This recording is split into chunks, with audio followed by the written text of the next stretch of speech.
पूर्व आप एक दिमाग में धारणा बनाएं और एक प्रश्न अपने लिए लिखें। प्रश्न इस प्रकार से लिखें कि क्या चुनाव में की जाने वाली मुफ्त घोषणाएं भारतीय लोकतंत्र के लिए खतरा है? या फिर आपसे इस प्रकार से पूछा जा सकता है कि चुनावों में की जाने वाली मुफ्त घोषणाएं, इनका पक्ष और विपक्ष लिखें। है ना, ये एक बहुत ही इंपॉर्टेंट सवाल बन चुका है। इंपॉर्टेंट सवाल क्यों बन चुका है?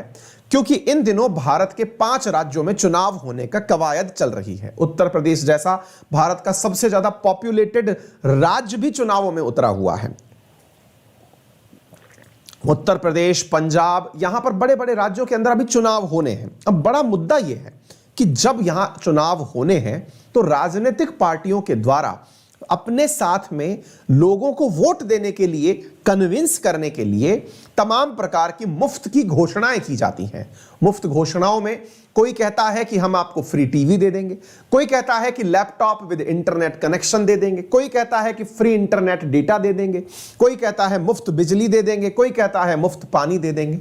लेकिन ये जो लोग मुफ्त शब्द का उपयोग कर रहे हैं, बड़ा सवाल यह बनता है कि क्या ये मुफ्त इनके घर से जा रहा है? यानी कि जो सरकार ये कहती है कि हम आते ही आप सबको मुफ्त में टीवी, ये और वो सब बांट देंगे, आफ्टर ऑल क्या वो अपने घर से पैसा लेके आ रहे हैं या फिर हमारा ही पैसा हमको लौटा रहे हैं? यानी कि आप जीतने के नाम पर क्या हमें रिश्वत तो नहीं दे रहे? क्या आप हमारी संचित निधि को लोगों में बांटने के लिए किसी गैर संवैधानिक प्रक्रिया का प्रोत्साहन तो नहीं कर रहे हैं? यह बड़ा सवाल है और गंभीर सवाल है, और यह गंभीरता आप और हमारे बीच में तो लंबे समय से रही है, लेकिन इस पर सुप्रीम कोर्ट ने भी अपनी टिप्पणी की है। और सुप्रीम कोर्ट ने क्या कहा है, आइए अब मैं आपको सुनाता हूं।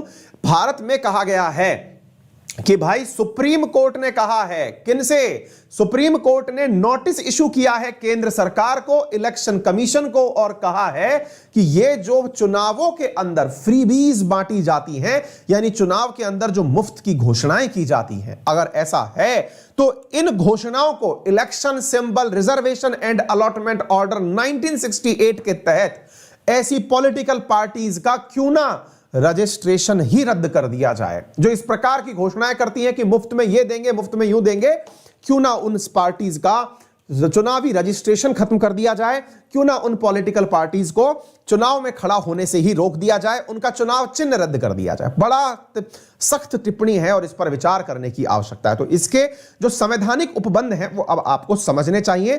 चुनाव में मुफ्त घोषणाओं पर सुप्रीम कोर्ट की जो चिंता है वो निश्चित ही आपको भी समझ में आनी चाहिए, और ये बहुत ही महत्वपूर्ण विषय है साथियों। इसके ऊपर राजनीति ना हो, क्योंकि ये आप सबकी लोक नीति से जुड़ी हुई व्यवस्था है, ये आप सबकी जन नीति से जुड़ी हुई बात है। आप और हम, बहुत से लोग एक विचार में रहते हैं कि भारत में तो केवल टैक्स वही देता है जो इनकम टैक्स देता है। हमें लगता है कि सरकार अगर हमसे यह कह रही है कि हम आप लोगों को चुनाव के बाद में फ्री टीवी देंगे, फ्री साइकिल, फ्री टैबलेट बांटेंगे, तो जनाब हमको लगता है कि वाह, सरकार के पास तो कोई छुपा हुआ खजाना है, अलादीन का चिराग है, जिसे घिसेंगे और चुनावी घोषणाएं पूरी हो जाएंगी। अरे नहीं मेरे प्यारे साथियों, ये सारी की सारी चुनावी घोषणाएं सब आपके पैसे से हो रही हैं। और आपको क्या लगता है कि ये चुनाव का जो पैसा घोषणाओं में व्यक्त किया जाता है कि इतनी चीजें बांट देंगे, क्या इससे आपकी अन्य सुविधाओं पर असर नहीं पड़ता? क्या होगा यदि आप पीड़ित हो और आप हॉस्पिटल जाने के लिए एम्बुलेंस को कॉल करें, आपके पास एम्बुलेंस चलकर ना आए, एम्बुलेंस आ भी जाए लेकिन रास्ता इतना खराब है कि आपके रास्तों पर एम्बुलेंस चलकर आपको हॉस्पिटल नहीं ले जा पा रही है। मान लीजिए कि आपको हॉस्पिटल ले भी गई, जैसे तैसे आपके घर वाले लेकर पहुंच गए, लेकिन सरकारी सुविधाओं के नाम पर आपके पास में सरकारी हॉस्पिटल के अंदर डॉक्टर नहीं है और नजदीक में कोई हॉस्पिटल नहीं है, और आपने मान लीजिए जैसे तैसे करके आप सरकारी हॉस्पिटल में एंट्री कर भी गए, तो पता चल रहा है कि वहां बुनियादी सुविधाएं नहीं है। तो क्या चाहिए आपको? आपको चाहिए घर के अंदर एक फ्री साइकिल, या फिर आपको चाहिए कि जब आपको आवश्यकता पड़े तो आपको बुनियादी सुविधाएं जो चिकित्सा की है, शिक्षा की है, घर की है, या फिर आपके बच्चों के विकास के लिए एम्प्लॉयमेंट की है, आपकी बेहतरीन एजुकेशन की है, सैनिटेशन की है, आपके रोजगार के रास्तों के खुलने की है, क्या उन पर सरकार कार्य करे? बहुत ही गंभीर विषय है और एक जागरूक नागरिक के नाम पर आप इस विषय पर जरूर विचार करें, क्योंकि सुप्रीम कोर्ट ने तो इस पर सख्त टिप्पणी करते हुए कहा है कि और सवाल जवाब मांगा है सरकार से और इलेक्शन कमीशन से, क्यों ना इस तरह की घोषणा करने वाली पॉलिटिकल पार्टीज का रजिस्ट्रेशन रद्द कर दिया जाए। सवाल यह बनता है कि सर अगर वो घोषणा करने के साथ साथ ये कह रही है कि हम सड़क भी बनाएंगे, हॉस्पिटल भी बनाएंगे, तब भी क्या बुराई है? तो जनाब बुराई ये है कि वो जो पैसा खर्च कर रहे हैं वो आप और हमने दिया है।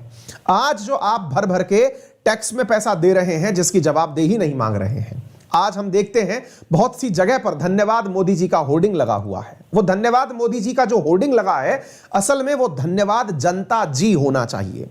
कारण क्या है? कारण यह है जनाब, क्योंकि आप और हमने जो पैसा टैक्स में दिया था, भारत सरकार ने उसी टैक्स से आपकी वैक्सीन परचेज की और वो वैक्सीन, और केवल टैक्सेशन का ढिंडोरा मैं पीटूं तो वो गलत होगा। टैक्स तो मैंने भी दिया है, आपने भी दिया है, इवन खुद मोदी जी ने भी दिया है। सब लोग जो इसमें पॉलिटिक्स में हैं, नहीं है, आप और हम सब तरह से लोग टैक्सेशन दे रहे हैं। वो जो हम टैक्स दे रहे हैं वो प्रत्यक्ष और अप्रत्यक्ष रूप से हर व्यक्ति की जेब से कट रहा है। आपको क्या लगता है कि आप कमाते नहीं हैं तो आप टैक्स नहीं दे रहे हैं? जी नहीं, ऐसा नहीं है। आप आने जाने के नाम पर जो अपने यहां पर पेट्रोल और डीजल भराते हैं अपनी गाड़ी के अंदर, उस पेट्रोल और डीजल की असली कीमत तो 40 रुपए लीटर है, लेकिन आप उसे 100 रुपए लीटर में खरीद रहे हैं। 1 लीटर पर 60 रुपए तो टैक्स आप अपने फ्यूल के अंदर दे रहे हैं। आपको क्या लगता है कि आपकी सुविधाओं के नाम पर जो बिजली आ रही है ये एकदम 0 रुपए में आ रही है क्या? जी नहीं। सरकार बिजली परचेज करती है मात्र 2.5 रुपए यूनिट। बिल उठाकर देखिएगा, किसी भी व्यक्ति, आम व्यक्ति का बिल 7 रुपए यूनिट से कम नहीं है, कई जगह तो 10 रुपए यूनिट है। तो अल्टीमेटली ये डिफरेंस गया कहां? ये डिफरेंस टैक्सेशन में गया। आज आप लोग सोचते हैं कि आपके घर पर कचरा वाला आया, घर से कचरा निकाल की जो गाड़ी आती है वो खाली मुफ्त में चली आ रही है। जी नहीं। आप अपने इलेक्ट्रिसिटी बिल को खोलकर देखिए, उसमें आपके स्वच्छता सेस के नाम से एक बिल के अंदर पैसा लिया जाता है। आपके यहां से आपके बिल पर, हर बिल के ऊपर कुछ पैसा कटता है जिसका भुगतान सरकार के द्वारा किया जाता है। आपको क्या लगता है कि सरकार के द्वारा बालिका शिक्षा के नाम पर जो पैसा खर्च किया जा रहा है वो सरकारी खजाने से है? जी नहीं। वो पैसा आप सबसे कहीं ना कहीं से वसूला गया है। किसी रेस्टोरेंट में अगर आप खाना खाने गए हैं तो उस बिल को उठाकर देखिए, उसमें लिखा होता है सेंट्रल जीएसटी इतना %, स्टेट जीएसटी इतना %। आपको पता चलता है कि आपके भोजन की अगर कुल लागत 100 रुपए है तो उसमें से 20 रुपए सरकार ने खाते समय भी आपसे रेस्टोरेंट पर से ले लिए। आप और हम सब लोग मिलकर टैक्स दे रहे हैं और ये टैक्स सरकार के खाते में संचित निधि में जाकर के आर्टिकल 266 के तहत जो बना हुआ कंसोलिडेटेड फंड ऑफ इंडिया है उसमें जाकर एकत्रित होता है। और जब उस फंड में जाकर एकत्रित होता है तो कोई राजनीतिक पार्टी बिना बजट की व्यवस्था के कैसे यह घोषणा कर देती है कि हम आने के बाद में इस प्रक्रिया को करेंगे? क्योंकि आपको मालूम होना चाहिए कि भारत में जो बजट की प्रक्रिया बनाई गई है वो बनाई ही इसलिए गई है कि आप विधानसभा के द्वारा अथवा संसद के सदनों के द्वारा आप एक प्रक्रिया के माध्यम से सरकार से ये, आपको क्या लगता है जब बजट पास होता है तो सदन के सदनों में बैठ करके लोकसभा के अंदर जो बहुमत वाली पार्टी है जिसे आप सरकार कहते हैं, वो संसद से अनुमति मांगती है कि क्या मैं इस बजट का उपयोग सरकार के द्वारा चालू की गई इन नीतियों पर कर सकता हूं, तो आप उसकी परमिशन देते हैं, यानी कि आप संसदीय प्रक्रिया के माध्यम से इजाजत देते हैं।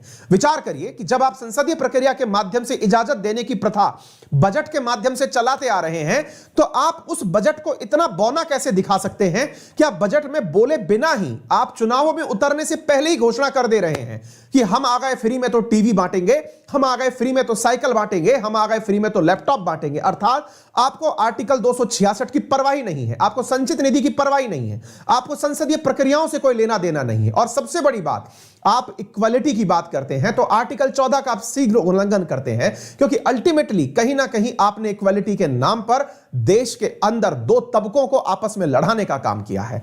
आप उन लोगों को अलग करने का कोशिश कर रहे हैं, लोगों को गुमराह कर रहे हैं, उस गरीब को बेवकूफ बना रहे हैं यह दिखा करके कि देखो हमने आपको साइकिल दे दी तो हम आपके हमदर्द हैं, देखो हमने आपको टीवी दे दी तो हम आपके हमदर्द हैं। वास्तविकता में ऐसा नहीं है, क्योंकि आपने उसी मजदूर की कोई ना कोई और सुविधा छीन करके उसको उसके पैसे में से यह सामान पकड़ा दिया है, जो सुनने में बड़ा फैसिनेटिंग लगा है। और इसी चीज के ऊपर क्या इलेक्शन कमीशन एक्शन ले सकता है? तो आंसर है जी हां। Election symbol reservation and allotment order 1968 जो है उसके तहत ऑर्डर लिया जा सकता है, उसके तहत कार्रवाई की जा सकती है। तो कहने का अर्थ यह है कि ये जितनी भी सुविधाएं सरकार के द्वारा अनाउंस की जाती हैं, इन सभी सुविधाओं को अगर क्रॉस चेक किया जाए तो यह निश्चित ही एक बहुत बड़ा पार्ट बनती है। आपको मैं एक फैक्ट बताता हूं, मैं केवल किसी पार्टी की, आप हो सकता है लास्ट में आप मुझे किसी ना किसी पार्टी से जोड़ दें, वो आपका विवेक है, मैं आपसे उस चीज पर किसी भी प्रकार की जिरह नहीं करूंगा। विचार करिए कि जब आप ये एक डेटा है जो मैंने अखबार से निकाला है, आप इस डेटा को पढ़िए। क्या लिखा हुआ है? There are state such as Punjab, आप पढ़िए, इस फिगर को पढ़िए, where every individual have average debt of more than 3 lakhs। प्रत्येक व्यक्ति जो पंजाब में रह रहा है, एक उदाहरण के रूप में है, ऐसा कोई भी अछूता नहीं है। आप और हम में से कोई भी व्यक्ति इस चीज से अछूता नहीं है। साथियों, मैं अभी राजस्थान के उदाहरण पर भी आऊंगा, यूपी के उदाहरण पर, सबके उदाहरण देखिए आप। पंजाब का उदाहरण है जिसमें प्रत्येक व्यक्ति के ऊपर एवरेज 3 लाख रुपए का कर्ज है, एक एक व्यक्ति के ऊपर। कर्ज वो नहीं जो बैंक से लिया हुआ है, सरकारी कर्ज जो आपको नहीं पता चलता है, सरकार जिसको अपने पास लेके रखती है लेकिन डिस्ट्रीब्यूट आप सब पर करके रखती है, तभी तो आपको सुविधाएं नहीं मिलती हैं। प्रति व्यक्ति पर 3 लाख रुपए का कर्ज है, मोर देन 2.8 लाख करोड़ इन डेब्ट, यानी पंजाब सरकार 2.5-3 लाख करोड़ रुपए के इस समय ऋण में फंसी हुई है। Even there are the political parties are promising freebies. अब यहां पर चुनाव हो रहा है, हर पार्टी अपने लेवल पर, कांग्रेस अलग लेवल पर लगी है, आम आदमी पार्टी अलग लेवल पर लगी है, अकाली दल, भाजपा अलग लेवल पर लगे, सब अपने द्वारा लोगों को बोलने लग रहे हैं कि चिंता मत करिए। तो अल्टीमेटली सवाल बनता है जनाब कि सफर कर कौन रहा है? कर्जा तो मेरे ऊपर बढ़ रहा है। आप पूछेंगे अरे क्या ही फर्क पड़ रहा है सर? भाई, आज उत्तर प्रदेश में जब पहले चुनाव हुए, सरकार ने घोषणा करी कि साहब हम लोन माफ कर देंगे। राजस्थान में सरकार ने घोषणा करी कि किसानों का कर्जा माफ कर देंगे। बहुत बढ़िया, सुन के बहुत मजा आया, किसानों का कर्जा माफ हो जाएगा। सरकार कितनी हितैषी है, पर पिछड़े वर्ग के बारे में सोचती है, उन वर्गों के बारे में सोचती है जो अपनी मदद नहीं कर पा रहे, अपनी हेल्प नहीं ले पा रहे। लेकिन आपने उनकी मदद के नाम पर कर क्या दिया? आपने उनको बहुत से साधनों से विमुक्त कर दिया। आज उनके बच्चे को आप रोजगार देते, आज आपके चुनावी वादों में जो रोजगार है वो इतना पीछे क्यों बिछड़ गया? क्योंकि आपको मालूम है कि अगर लोन माफ कर दिया तो चुनाव में तुरंत राहत दिखाई दे जाएगी, लेकिन किसी को नौकरी दे दी तो जिंदगी भर वो आप पर डिपेंडेंट नहीं रहेगा। साथियों, आपको मालूम होना चाहिए, इंदिरा गांधी जी जब फर्स्ट टाइम दुनिया में, भारत में ये डायलॉग लेके आई थी कि गरीबी हटाओ, तो गरीबी हटाओ के नारे के ऊपर लोगों ने उन्हें प्रधानमंत्री बना दिया था। कहते हैं बहुत ही ट्रांजिशनल मूवमेंट था जब उन्होंने ये शब्द बोला। रीजन, क्योंकि भारत हमेशा से जिस चीज से जूझता आया है उसे तुरंत राहत अगर आप दे दो कि तुम्हारी गरीबी हटने वाली है, तुम्हारे अकाउंट में 1000 रुपया आ जाएगा, आपको लगा वाह कितनी अच्छी सरकार है। लेकिन आपको 1000 के आड़ में अब आपको मूलभूत सुविधाओं से दूर रख दिया। आप क्या चाहते हैं? आप खुद से विचार करें, आप कैसी सरकारें चाहते हैं? और ये एक वाकई में एक सवाल सोचने का है, और इसी प्रकार से इस आंसर को भी तैयार करें कि फ्रीबीज आपके समर्थन में है कि आपके अपोजिशन में है। ये विचार करने का समय है, आपको विचार करना होगा। आप देखिए 2018 के अंदर तेलंगाना की असेंबली पोल में बीजेपी ने अनाउंस किया कि वो किसानों का 2 लाख रुपए तक का लोन माफ कर देगी। अरे भाई, आप लोन माफ कर देंगे, दूसरी तरफ से फ्री में लैपटॉप बांटेगी कॉलेज स्टूडेंट्स को, और तो और लोगों को गाय जो है वो फ्री में दी जाएगी। 2018 के अंदर बीजेपी का चुनावी वादा है ये। In its manifesto for the 2018 assembly poll, Mizoram promised the every free laptop to student. BJP during Karnataka election waived off smartphone to women and free laptops to the students. ये लीजिए, जा कहां से लाए? तो ये बहुत ही गंभीर प्रश्न है साथियों, आपको इसके बारे में निश्चित ही विचार करना चाहिए, क्योंकि अल्टीमेटली इलेक्शन कमीशन ने कहा है कि अगर इस चीज को आज नहीं रोका तो ये किस लेवल तक चला जाएगा, आप विचार करिए। लोग जो है सरकार की जवाबदेही तय ही नहीं कर पाएंगे। तो ऐसी स्थिति में सरकार से अपेक्षा की जाती है कि सरकार से कहा गया है कि आप इलेक्शन कमीशन से यह जवाब मांगे कि क्यों ना ऐसी पार्टीज के रजिस्ट्रेशन ही रद्द कर दिए जाएं। ऐसी स्थिति में allotment of symbol to candidate to a recognised party, यह कानून चर्चा में आता है। क्या चर्चा में आता है? कि कैंडिडेट्स को नेशनल और स्टेट लेवल पर पॉलिटिकल पार्टी बनाते समय कुछ सिंबल दिए जाते हैं पार्टीज के लिए। जब पॉलिटिकल पार्टी शब्द यूज किया जाता है तो उसे भारत के अंदर रिप्रेजेंटेशन ऑफ पीपल एक्ट 1951 के तहत दर्जा दिया जाता है, और वहीं पर अगर किसी को रिकॉग्नाइज्ड पॉलिटिकल पार्टी कहा जाता है तो उसे स्टेट पार्टी कहा जाता है, तो उसे इलेक्शन कमीशन के द्वारा सिंबल ऑर्डर 1968 के तहत उसको ऑर्डर दिया जाता है। तो भारत के अंदर जो भी पॉलिटिकल पार्टीज, उनको सिंबल या उनकी पहचान है वो 2 प्रकार से दी जाती है, आरपी एक्ट 1951 के तहत और election symbol reservation and allotment order 1968 के तहत। तो जो पिटीशन है, उस पिटीशन में यह डिमांड की गई है, एक पब्लिक इंटरेस्ट लिटिगेशन के अंदर यह डिमांड की गई है कि क्यों ना सरकार को पब्लिक के फंड का वायलेशन करने के ऊपर, आर्टिकल 14 का वायलेशन करने के ऊपर जिम्मेदार ठहराया जाए। 162 executive power of A state का वायलेशन का जिम्मेदार ठहराया जाए। 266(3) यानी expedition from the consolidated fund of India, संचित निधि से पैसा खर्च करने का दोषी माना जाए। और 282 के तहत जो विवेकाधीन ग्रांट है उनका मतलब उल्लंघन करने का दोषी माना जाए। इस प्रकार से ईसीआई से जवाब मांगा गया है। तो ये सारी चीजें हैं साथियों। तो अब आपके दिमाग में एक बहुत बेसिक सा प्रश्न खड़ा होना चाहिए और वो ये है कि क्या सरकारों के द्वारा जो भी वादे किए जाते हैं, चुनावी वादे जिस प्रकार के किए जाते हैं, उनकी जवाबदेही तय हो अथवा ना हो। अगर जवाबदेही आप चाहते हैं तो आपको ऐसी पॉलिटिकल पार्टीज के खिलाफ, अगर आपको लगता है कि गलत चीजें हैं, तो national contact centre free number दिया हुआ है, आप इस पर इलेक्शन कमीशन के पास भी कॉल कर सकते हैं। आप अपने द्वारा कोर्ट्स में पीआईएल भी दायर कर सकते हैं और साथ में ऐसी पॉलिटिकल पार्टीज को आप अपनी अवेयरनेस के माध्यम से ये अवेयर भी करा सकते हैं कि हमें ये मुफ्त के लैपटॉप नहीं, रोजगार चाहिए, हमें मुफ्त के लैपटॉप नहीं, हमें जाने के लिए हॉस्पिटल्स चाहिए, हमें मुफ्त के रोजगार नहीं, हमें उच्च स्तरीय इंफ्रास्ट्रक्चर चाहिए। ये आपके ऊपर निर्भर करता है कि आप कैसी सरकारें अपने लिए पसंद करते हैं। ये था सवाल। तो उम्मीद है कि आपको यह जानकारी समझ में आई हो। अगर ऐसा है तो एक बार के लिए सेशन को शेयर जरूर करें अपने तमाम साथियों के साथ में। चैनल पर नए हैं तो चैनल को सब्सक्राइब करना बिल्कुल ना भूलें। 36 तारीख को स्टैटिक जीके, पॉलिटी और साइंस का एक टेस्ट है। टेक्निकल टीम से निवेदन है कि कृपया करके इसका लिंक पिन कर दें। इसमें रेफरल कोड अंकित 10 लगाकर आप एंट्री करिए। फ्री टेस्ट है जिसमें आप विनर के रूप में 5000 रुपए पाएंगे। इसी के साथ में यूपीएससी का कॉम्बैट इस रविवार भी है और इस बार सुबह 11 बजे जो यूपीएससी का कॉम्बैट है, इसमें Fitbit Versa, JBL headphone, Amazon vouchers जीत सकते हैं आप। फ्री टेस्ट होता है ये। इसमें रेफरल कोड हिंदी मतलब रेफरल कोड अंकित 10 लगा सकते हैं और इस टेस्ट को अंदर आप पार्टिसिपेट कर सकते हैं। यहां पर आपको स्कॉलरशिप 4 करोड़ की जो स्कॉलरशिप्स अनअकैडमी के द्वारा दी जाती हैं उनमें पार्टिसिपेट करने का मौका मिलता है। ये कॉम्बैट एग्जामिनेशन है, यानी कि आपके ज्ञान का संग्राम है। आप यहां पर अपने ज्ञान को चेक कर सकते हैं कि आप कहां पर दुनिया में या देश में किस लेवल पर आते हैं। इसी प्रकार से रविवार को ही दोपहर 12 बजे आप लोगों के लिए एसएससी कैटेगरी के अंदर कॉम्बैट है। तो रविवार की जो आप पढ़ाई है ना, वो टेस्ट पर ही फोकस रख करके आप करते चलें, तो ये काफी इंपॉर्टेंट आपके लिए दिन होता है। ठीक है ना। तो सैमसंग का mobile, JBL headphone, Amazon vouchers, ये सब आपको इसके अंदर मिलते हैं। अगर आप अनअकैडमी के साथ जुड़कर पढ़ना चाहते हैं तो हमारे लेक्चर प्लान्स में आइकॉनिक प्लान भी अवेलेबल है, जिसमें आपको पर्सनल मेंटरशिप यूपीएससी कैटेगरी के अंदर मिलती है। यदि आप यूपीएससी का सब्सक्रिप्शन लेना चाहते हैं तो इजी लोन फैसिलिटी भी हमारे द्वारा दी जाती है 0% इंटरेस्ट रेट के साथ, विदाउट प्रोसेसिंग फीस। यदि बात की जाए 1 साल की सब्सक्रिप्शन की, तो यूपीएससी में ये 46,000 का पड़ता है। आप मेरा रेफरल कोड अंकित 10 यूज करके इस सब्सक्रिप्शन को अवेल कर सकते हैं। फिलहाल के लिए इतना ही।